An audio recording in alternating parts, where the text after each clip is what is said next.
Astera is our home now. I know this, but I still keep this map of the old world. It reminds me of the places I've been, the adventures I've had, of how far I've come, of how far we've all come, and of course, of our history. The old world is a place steeped in history. Monuments to our past, the ruins of the First Age, they're everywhere, littering the landscape, the detritus of a fallen civilization. Each stone has a story to tell, a lesson to teach us.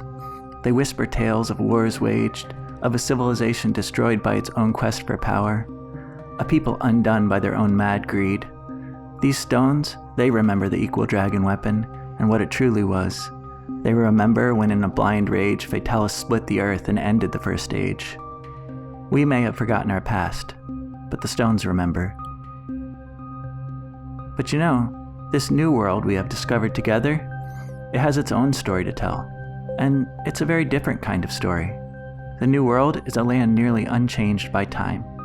For thousands of years, it was untouched by human and wyverian civilization. The creatures which inhabit this place are, in a way, a message from the past, a window into the way things used to be. Long before the first hunter ever picked up hammer or lance, this entire world, old and new alike, was ruled by monsters. And no monster embodies this ancient past more fully than the Anjanath. Long before any Rathalos ever darkened the skies of the ancient forest, Anjanath was here, stalking through the dense vegetation in search of prey. He was here before any human hunter set foot on the shores of the New World, before we ever dreamed of building Astera. Anjanath is the rightful king of the ancient forest, and he hasn't forgotten that fact. My name is Strawfoot. Take a walk with me today, through the ancient forest. I'd like to see if I can gain an audience with this rightful king. I'm searching for Anjanath, and I'd like you to join me. Just outside of Astera's gate, a herd of Aptonoth are grazing. These large, gentle herbivores are a primary food source for the Anjanath, and I'm hoping that, if we wait long enough, they might lure the Anjanath out into the open. As we move closer, I can see that this appears to be a nursing herd. At this young age, the Aptonoth calf is fully reliant on its mother for protection and for guidance. The mother Aptonoth's only defense against the many predators of the ancient forest is her large size and heavy clubbed tail. Sometimes, however, this isn't enough. As night falls on the ancient forest, the Aptonoth herd grows uneasy, and they do have cause for concern. At last, the Anjanath is here. We've found him. The Anjanath must move quietly if he hopes to secure his meal. He can move fast enough, but unlike the Aptonoth, this predator isn't built for running long distances. He'll need the element of surprise if he hopes to succeed. The Anjanath moves in for the kill. Isolating a young bull from the herd, he makes his attack. Before the Aptonoth have time to react, the ambush is over. The Anjanath has made his kill. Victorious, Anjanath dines on the freshly killed Aptonoth.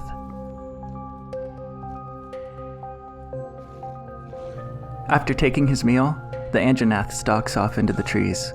Let's follow along and see what more there is to learn about this strange creature who calls the ancient forest home.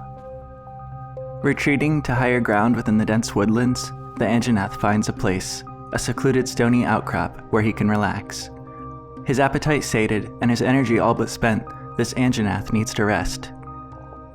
He extends his dorsal frills out from underneath his feathery pelt, radiating away heat from his massive inner core and cooling his body. These wing-like frills are a strange adaptation, unique to the Anjanath. It's thought by the scholars that these dorsal frills may be some sort of vestigial appendage, a clue hinting at the history of all wyverns. Do they share a common ancestor with birds? It's certainly possible.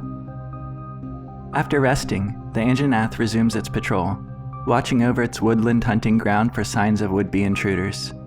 It doesn't seem to mind me following along. I haven't presented a threat, and a human like me isn't large enough to be worth a meal. I'm glad I'm not on the menu tonight. The Anjanath's eyesight is poor. His visual acuity is based on motion, and if I hold still enough, he loses track of me in the dense forest. I've been careful to mask my scent and stay downwind as much as possible, so as not to disturb his patrol. The Anjanath more than makes up for his visual deficiency with this keen sense of smell. The size of the nose casque on the Anjanath indicates its age and dominance.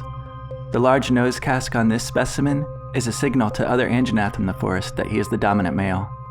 The Anjanath secretes a volatile, fragrant mucus from its nose casque, spattering it against the cave wall, a warning to any passerby that this hunting ground belongs to him alone.